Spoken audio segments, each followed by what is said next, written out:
Hey NLCF, this is Christian, and I'm here with Robbie and Lilly. Today we're going to be having a conversation about sex and sexuality and pornography, kind of a broad-ranging conversation here, but um, hopefully it's something that just is creates space for us to begin wrestling with what does it look like for Jesus to be Lord over our sexuality. And the goal with these conversations that we're having throughout this week is to kind of just give that space to think about what it means for Jesus to be Lord in areas that impact our daily lives, but that we might not always consider when we think about our faith. And so, certainly won't be able to touch on everything that we could in this conversation in the interest of time. But if there are things that kind of just this sparks in you, if you find yourself at some point asking like, what about this piece, or why didn't they talk about this, then that's great. We'd love to just continue the conversation. Really, this is meant to just be a starting place. And so if that's you, reach out to one of us on the panel here, talk to your family parent, talk to somebody on staff.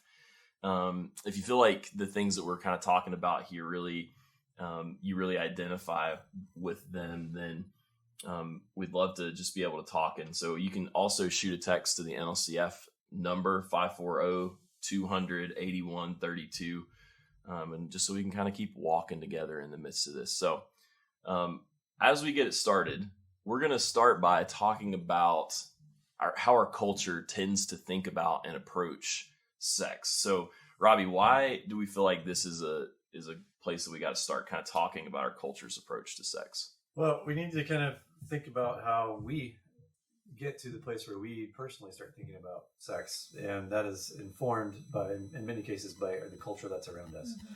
Whether it's the culture we grew up in, the culture that we found ourselves in school, the type of media that we partake in, those things influence and inform us basically without us really even thinking about it. Mm-hmm. And so we kind of have to start here in order to dive a little bit deeper about our own hang-ups or misunderstandings or things we get right about sex. Yeah, I think that's super important. I think like it's easy to kind of feel like we're coming into this conversation and we're starting from ground zero, but the reality is there's a lot that's already been built up in us a lot of times without us even knowing. So yeah, I think kind of starting in this place of looking at our culture's approach to sex. So what would you say about that, Lily? Like, what would you say our culture's aim or goal is with sex? How do we think about and treat sex? Yeah, well, I think it's important to ask the question first, how many people actually have an aim or goal with sex? I think that was something I was thinking about as I thought about this topic, is how many people actually like sit down with themselves and are like, oh, this is why I want to have sex. Like, this is what it means to me.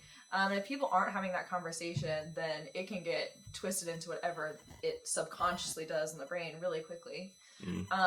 But in my experience, I think kind of like Robbie was touching on, it has a lot to do with the media we consume without even knowing it. And there are two things that are true about how sex is introduced to us that plays a foundational role in what our approach to it is.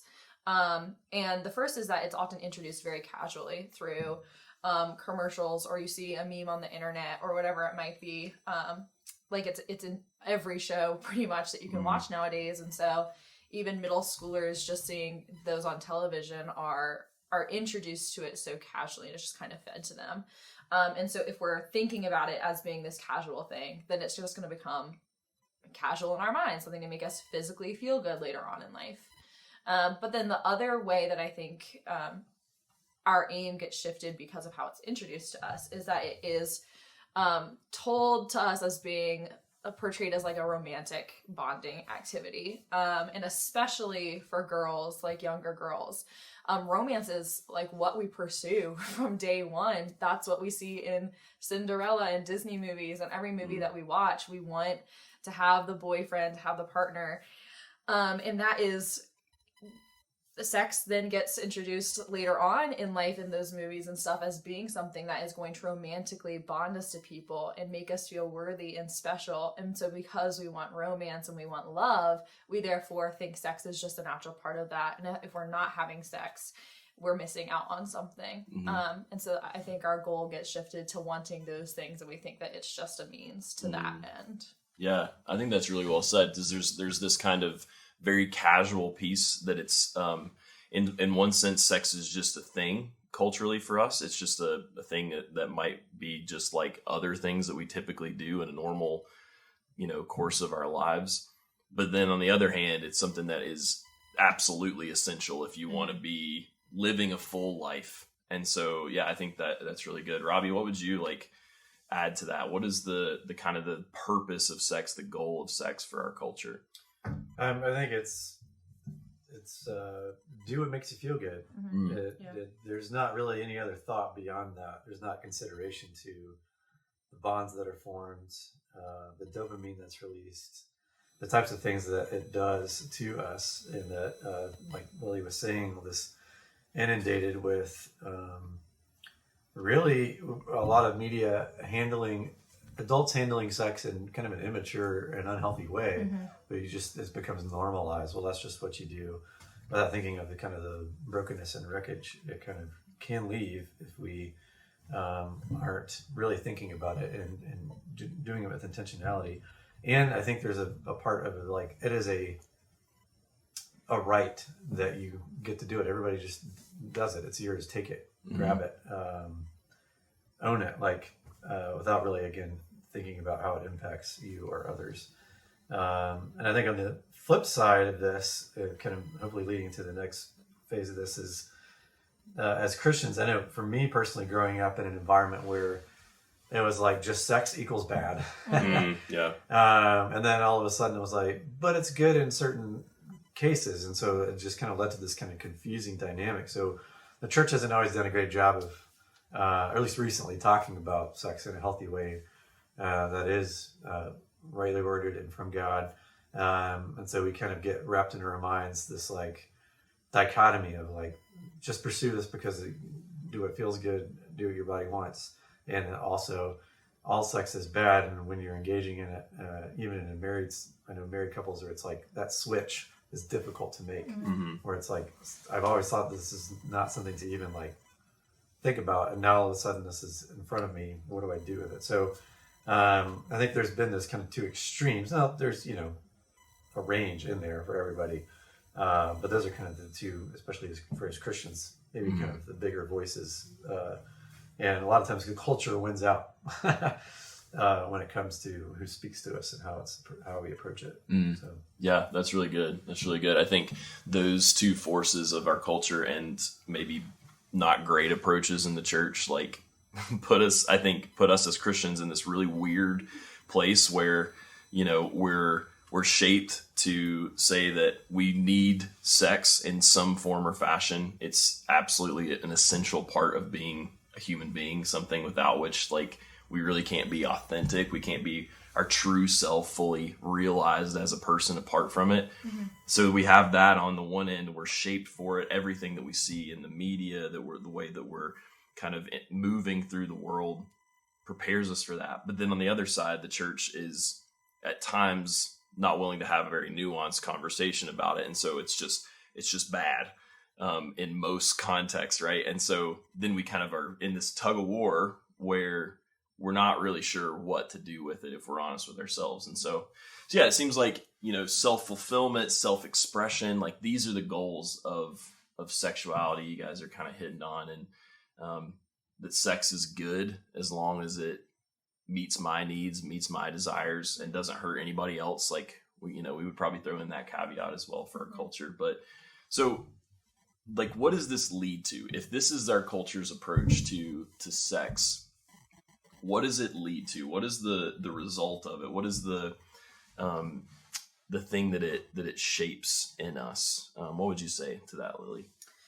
Yeah, I think that it forms just a mental state of dependency on sex for a lot of people, with grasping onto the lie that it has no weight other than to make us feel good.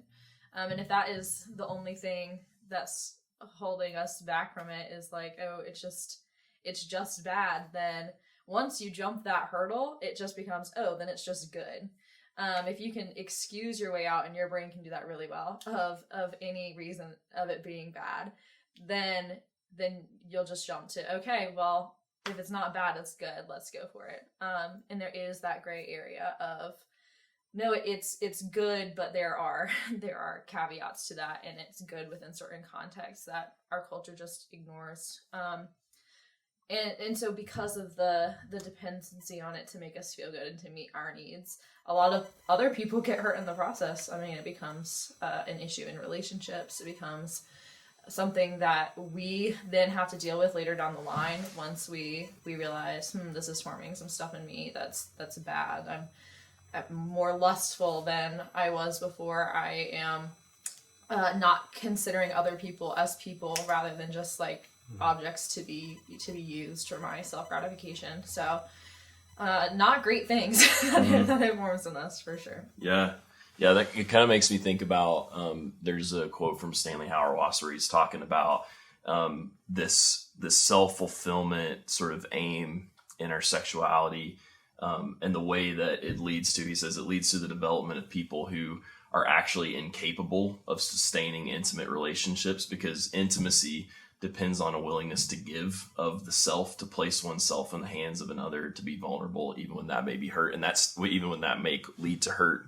And that stands in direct opposition to this sense of self-fulfillment. And so like, we can't be quote unquote fulfilled in sex because we're not willing to put ourselves in this position of offering of vulnerability of service, which I know we're going to get into a little bit more. And so I think what you're talking about there, like anybody who, begins, I think, to consider their sexuality, whether they have had sex before, dealt with pornography before, or even just lived in the world, when they begin to think about their sexuality, they start to recognize the impact that it matters, essentially. Now, what you do with the fact that it matters, you may want to run from that. That's valid. It's hard to interact with, but you begin to recognize that there's some ways that this has impacted me. Yeah, Robbie, like, what would you say about that? What would you say about the kind of result of sex, of this sort of self-fulfillment ethic in sex? Well, it leads to a lot of unfulfilled people who keep kind of looking for fulfillment in places that are just going to leave them empty. It leads to relationships that are, when people part ways for whatever reason, it's just, that makes it so much more harder because you've been in, sex is designed to attach. That's part of the reason why God made it. And when it's not treated as such, it just makes it harder for people to, when they leave, when they part ways, when they decide not to be in a relationship anymore. So it just kind of leaves a bit of a mess. And like Lily said, just objectification becomes we become consumers of others rather than lovers of our neighbor in a way that honors the imago Dei, the image of God in them. They become objects of consumption to us or to others. So obviously that leads into a whole mess of things I'm sure we could all name, pornography and sexual assault, abuse, and beyond. So that's kind of I think the end result of the culture. And this is not new at all. Right. This has been the way that sin has worked its way through the world in this thing that God has made for a long time. So.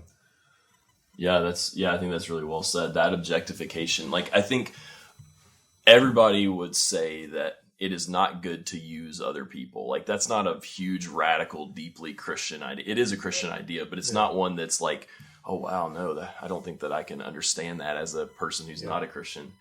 But this is like when we operate according to this self-fulfillment ethic, when that is the goal in our sexuality, we really can't help but use other people. Other people, like, bodies become items that we use for our fulfillment, our pleasure. And that is obviously problematic. And I think what you're talking about there, Robbie, between like the sort of predatory culture that might exist in some dating settings or hookup settings like bars and clubs and things like that, there's like this slope that leads us up from that into like sexual assault, into some deeply awful things that, like, we look at and we think, oh my gosh, how could someone be in that place? But it's this ramp that kind of happens as a result of, this self-fulfillment approach to sex. And it's not to say that all of us, if we buy into that approach, are going to become, doing all these types of things, but just to say that, like, we're on that same road at least. And so kind of then on the flip side, like looking at what does it look like for Jesus to be Lord over our sexuality? Like, what is that? What is a truly Christian sexual ethic? What does that look like, and how does it kind of contrast with our culture's approach? What would y'all say? Sorry about that. Bang my stand here. What would y'all say about that? I think the thing that we just need to think of is that God created sex. He has made that. And when we think about Jesus also had sexual organs and a sex drive. And that's odd for us to think about. We don't like to talk about it because it's odd. It's strange. We don't really think about that. And so Jesus had to think about these things in the cultural settings of his day as well. And he knew that there is a rightly ordered way and place for sex to be used and our sexuality to be used. And when we think about Jesus saying that the greatest commandments are to love God with our heart, soul, mind, body.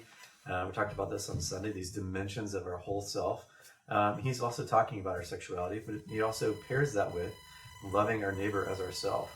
And so how can we truly care for and love our neighbors if we are treating them with indignity and objectification? So as you know, if Jesus is Lord over this area, we have to filter the way we think about sexuality through these things. Where God knows that we are sexual creatures and that there are these things that we have. We have genitalia, we have sex drives, we have desires. They just get wrongly ordered. They're directed in places that are not really helpful to us and, in fact, involve us getting used or using others.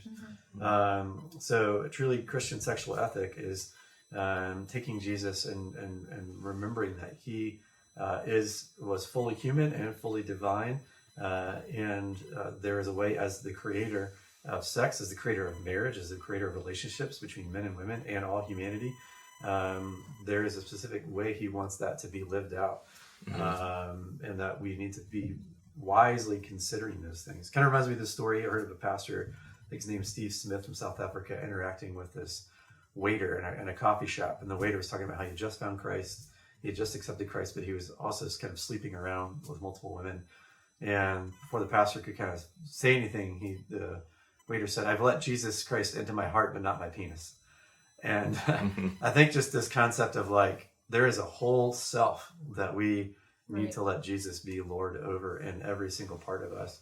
And so it is nuanced. It's a big approach to things. But even if we just start there and say, sex does matter to Jesus, and the way that we exercise it and express it matters to Jesus, we can kind of begin to discern with our community what it means to express this well. Yeah, that's really well said. So like that fact that God made sex, that God has a way that sex is meant to be ordered, and that way is not tyrannical, but is for our good. Like it's this gift that he has given to us. And I think that, that is such an important baseline. When we talk about sexuality, you hear a lot of people in circles that are kind of trying to wrestle with sexuality, talking about a broader sense of sexuality, not just in terms of intercourse or like sexual orientation, but that sexuality really encompasses all of our longings to know and be known by others. Like that is a desire that God has put in us. And that doesn't always like fall into a what we would typically think of as a quote unquote sexual realm, but Jesus cares about that. I think that is a really important starting place. What would you add, Lily? What would you say? Yeah, I just like hopping onto the concept of it being not just a physical thing. I mean, I'm sure each of us could give a pretty solid answer about when is sex appropriate, the physical act. Like, this is what it is. It was created by God. It's good in this context. But it also we have to think about it and process it through our, like, how we mentally engage with it and emotionally engage with it. Cause like in my experience, and I'm sure many other people, getting away from pornography and masturbation is one hurdle, but it's a completely other hurdle to mentally also not be thinking about those things, thinking about other people still in an objectifying way, having those desires and letting them manifest in a way that's not healthy, prior to well, not just in marriage. In marriage, you still have to think of your spouse even in a way that's not objectifying, of course. So I think that it's just super important to sit with those thoughts and pray that God will mentally form a better sexual ethic in our minds and our hearts, so that even once we get over the hurdles of okay, I'm not having sex outside of marriage, I'm not engaging with pornography anymore, there's still a good heart, like a base of where your heart and your mind is at, because like you guys have both touched on it, it's not just a physical thing. It is something that's part of those desires to be connected to people. Yeah, that's really good. I think that sense of, both of y'all have hit on this, like rightly ordered desire. God has put these desires in us. What does it look like for them to be rightly ordered? I think is something that is super important. I think, we might kind of sum up the contrast between the two as, if our culture's approach is sex is about self-fulfillment, then I think like the Jesus-centered Christian, Jesus is Lord over my sexuality approach is self-offering, self-giving. We've been talking about this a lot through the course of this semester, but this, we talked about a couple weeks ago, cruciformity, this cross-shaped life, this way of self-emptying. David Mascot McCarthy, he says that the sexual act by definition is total self-giving. And it kind of is this thing that is intended to mirror what we see Jesus, the way that Paul describes Jesus in Philippians 2, as he didn't look to his power as something that he could exploit, but he wanted to use what he had to serve. So he empties himself, right? There's this total self-giving. And I think that, obviously that stands in direct contrast to what our culture is doing. And so if we frame it in that context, in terms of, I'm giving of myself, not just in a sexual act itself, but in my whole sexuality is about me giving of myself, then it really begins to reform the way that we start to think about, what does it look like to pursue someone in dating? What does it look like to think about marriage? What does it look like to even think about our,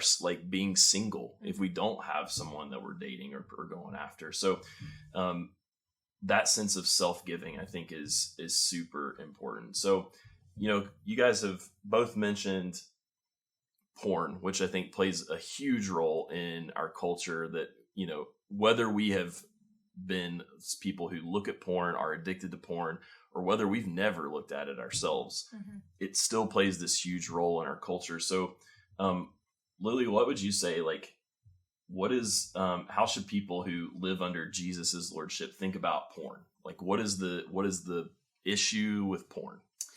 Right. So porn is more of a, in most cases, I would say, a solo act of expressing our sexuality, right? And so just because there's not another person involved, that doesn't mean that it's having negative effects on just ourselves. And it's important to know the truth that when you are looking at porn, or when you are addicted to porn, whatever it might be, if it's just something that you look at and you're not addicted, you are still objectifying other people, as we touched on earlier. But for a lot of people, this leads to addiction, and that's because your brain is making new neurological pathways that attach your physical desires to this act of, okay, this is what I'm going to go to. And it just becomes like a need, and again, a dependency, just like sex does for some people. So it's still something, even though there's not another person involved, it is still something that is important to our being and our autonomy. And we are not really autonomous beings when we're engaging with something that we are addicted to at that point. And that's not to say that there's no hope, because God has brought many people out of addiction. Praise the Lord. But it is still something that is wrong, and we need to stay away from. Like, I think just flat out, that's the main thing about pornography, is just because you are doing it alone doesn't mean that you're not engaging in sexual activity that is not pleasing to the Lord. Yeah, I think that's really well said. I think it's such a good point that that porn removes sex from this relational context. And so if we're talking about sex being self-offering, it's not possible in that space. So yeah, I think that's really good to kind of think about the things that forms in us, the objectification. Robbie, what would you add to that? Yeah, I mean, I think it's purely self-fulfillment, but like Lilly was saying, the whole pornography industry, for lack of a better phrase, I mean, it's objectification. It's for self-fulfillment. It is making money in the exploitation of other people and their bodies, and their beings and their persons. It is definitely not loving your neighbor as yourself.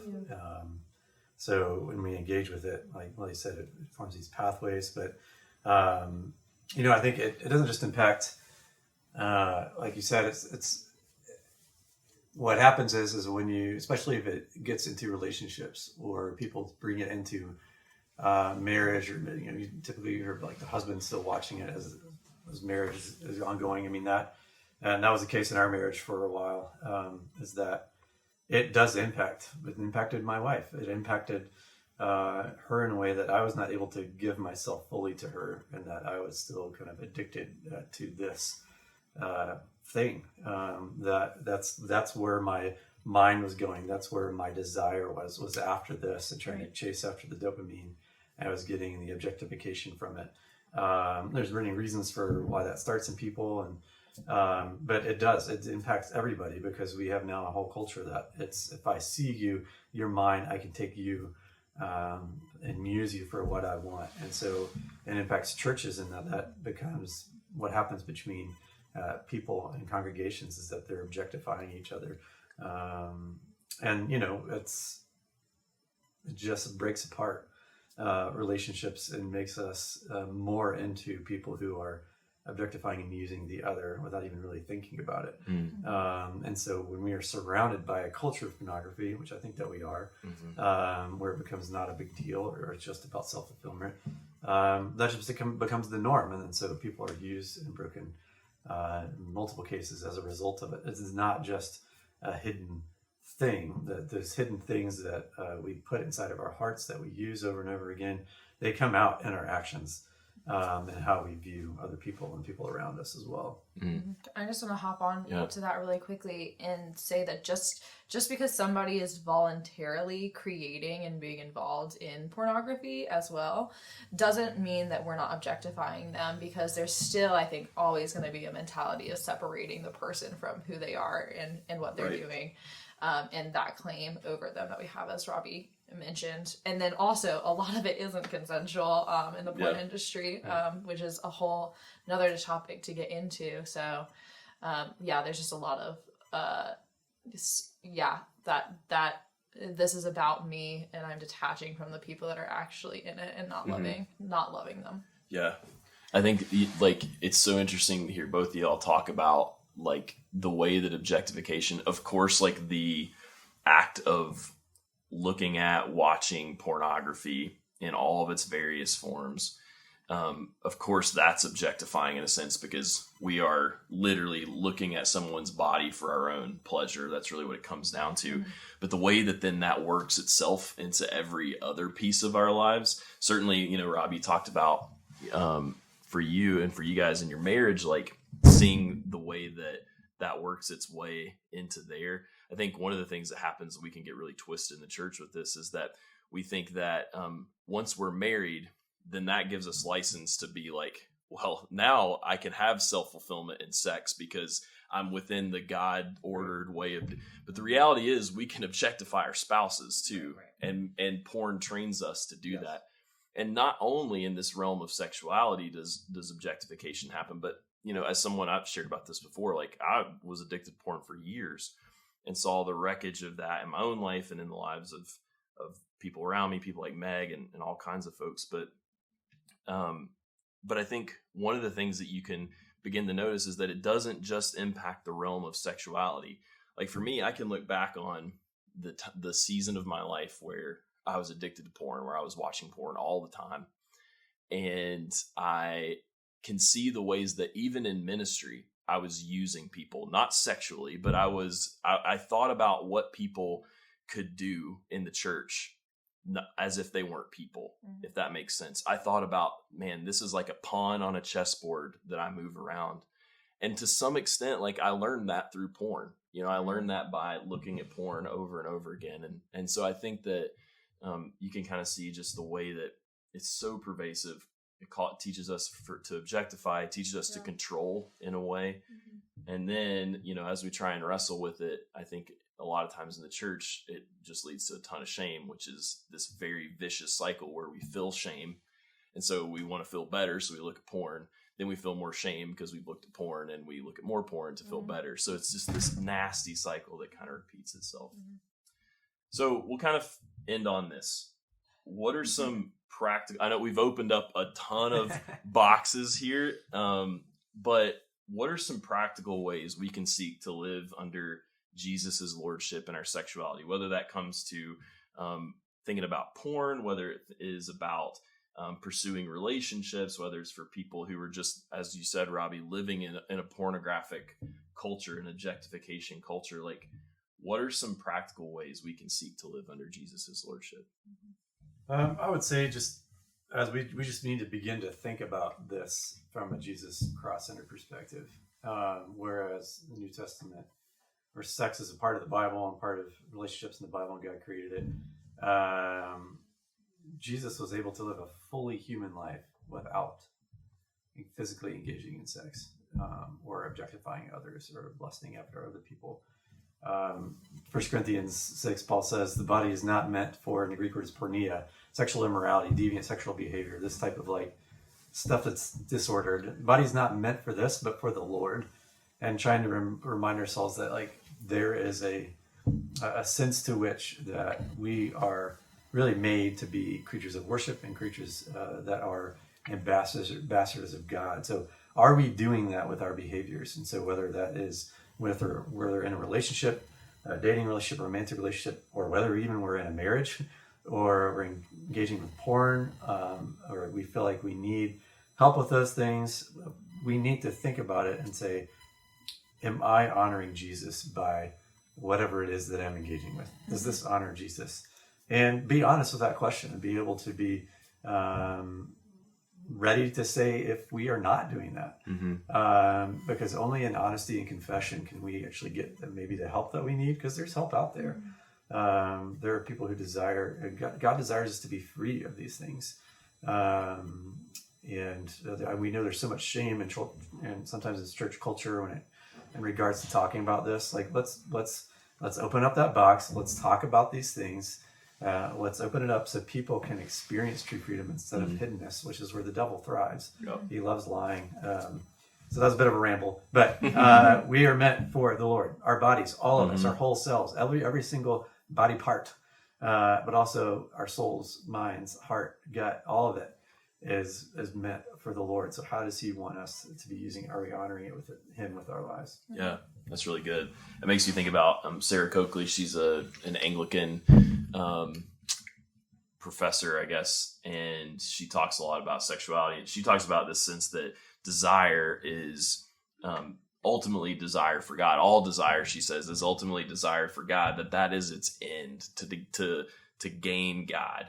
And so the issue is not that we have desire, but that our desire is misordered. And so she talks about this way of kind of presenting our desire to the Lord through prayer, through what she talked about earlier, Lily, like through prayer and through like walking in community with other people, being honest about where we're at, what's going on in our lives. So yeah, I think that's super good.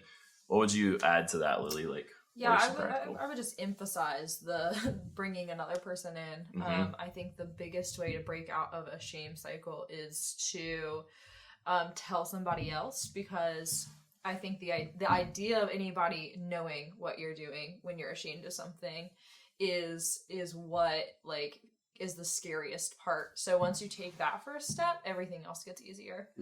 But also just I wish it was the norm that every person would have a sit down with God and evaluate their own kind of ideas around sex. Ask yourself, just be honest with yourself about what your sexual desires are.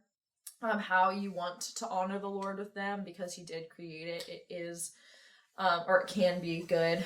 And be honest about your struggles, your worries, your expectations in sex, and then tell somebody about it if there's something comes up that you think might be misaligned or not in the right context of what God would have for us. Anybody can do that regardless of if they have struggled with these things, if they haven't, because I think it will start to bring up things that you can just address it before it becomes a problem or an issue. Yeah, that's really good. I think that is absolutely huge. That sense of examination, a sense of bringing other folks in. I think we have to start from this baseline that because of the culture that we live in, that we just live and breathe the air every day, we all have sexual brokenness. Even if you've never had sex outside of marriage, you've never looked at pornography, there are things that have been formed in you, whether it's through your own fault or not, it doesn't really matter. There are things that have been misformed, misordered in you. And so that sense of we come with that as a baseline and we begin to examine like what's going on. And I think being able to do that in community, I think even in cross-gender settings, because what can happen in conversations across gender is that we begin to see how our actions impact people who maybe we're not even considering. We talked about porn and the way that impacts not only us, but our relationships and the culture at large. I think that being able to unwind some of those things, even in cross-gender settings that are, maybe uncomfortable, but I think can be just super impactful. So I think that like for me, coming to a place where, I've had a few surgeries in my life, had a big shoulder surgery at one point, and it was like my shoulder was misformed, if we might use that, misordered in a way. And coming out of that, and when you have an injury, you have your muscles just get so tight that it kind of tightens down around that to protect the injury, right? And that what needs to take place for healing to come is that there needs to be a loosening. And so this act, what happens for us in our shame when we're thinking about sexuality is we get tight down. Like we have an injury here. We have something that has hurt us and we don't want to share it with anybody. But the thing that we need is fresh blood getting in there. And so sharing with other people where we're at, being just full disclosure, is so, so impactful. It is the means by which God brings healing. So be quick to share, be honest. Yeah. Lying was a huge part of my own struggle with pornography. And so be quick to share and let's kind of just rally around this together. So we will leave it there. And again, we know that we opened up a ton of boxes. There are a million more things that we could say about our sexuality and Jesus's lordship, but Can I say one more thing? You can say one more thing. Go for it. Okay, I'll try to be quick. Do it. The one thing that I think we need to know and realize is that Jesus, who created us, who gives us these desires, he has a desire to fulfill our needs and sustain us and provide for us. The Bible talks about him being provider. And so I think a lot of times some of these activities come out of a fear of not being able to be fulfilled in a certain way. Yeah. And so, Psalm 23, great example of like, you can have a life without lack and not engage in any of these activities. And Jesus wants that for you. He wants you to have sexual wholeness. Sexual brokenness does not heal sexual brokenness. But Jesus in his sexual wholeness can help heal us and free us from these things. And so I think that is one of the reasons why we want to talk about this, is in order to open that up so people can understand like there is freedom, there is a way out, there is a way into wholeness and healing from these paths. So I just want to make sure we say that. And clearly. It's better. It's way better. It's way better. Yes. Yeah. That's good. That's really good. I think that's a perfect place to end it, with the sense that Jesus can bring fulfillment, can bring wholeness. And he does that if we'll just kind of offer ourselves up to him, submit all of our ways to him. So if there's been things in here that have been like, man, I'd love to dig deeper on this, I know that all three of us would be more than happy to talk more, to share more of our experience, and to help you kind of wrestle with, what does this look like? How do I live under Jesus's lordship? So hopefully this is just a conversation starter, and we'll keep going. God bless. God bless. God bless.